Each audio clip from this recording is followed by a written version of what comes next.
الحمدللہ والصلاۃ علی رسول اللہ۔ دو پانی ایسے ہیں جن کو کھڑے ہو کر پینا مکروہ نہیں۔ سنن ترمذی میں حدیث ہے، ایک مرتبہ حضرت علی رضی اللہ عنہ نے وضو فرمایا اور وضو کے بعد بچا ہوا پانی کھڑے کھڑے پیا، اور فرمایا کہ اللہ کے رسول صلی اللہ علیہ وسلم نے بھی ایسے ہی کیا تھا۔ اس حدیث کی وجہ سے وضو کے بعد بچا ہوا پانی کھڑے ہو کر پینا مستحب ہے، لیکن فرض یا واجب نہیں، بیٹھ کر بھی پی سکتے ہیں۔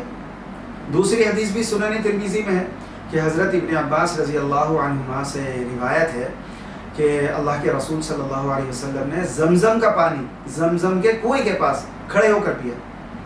ان احادیث کی وجہ سے یہ دو پانی، ایک زمزم کا پانی، دوسرے وضو کا بچا ہوا پانی، کھڑے ہو کر پینا یہ مکروہ نہیں ہے، بلکہ کھڑے ہو کر پینا مستحب ہے۔ البتہ بیٹھ کر بھی پی سکتے ہیں، جائز ہے، دونوں طرح پی سکتے ہیں، لیکن ان کے علاوہ دوسرے پانی بلا وجہ کھڑے ہو کر پینا یہ مکروہ ہے۔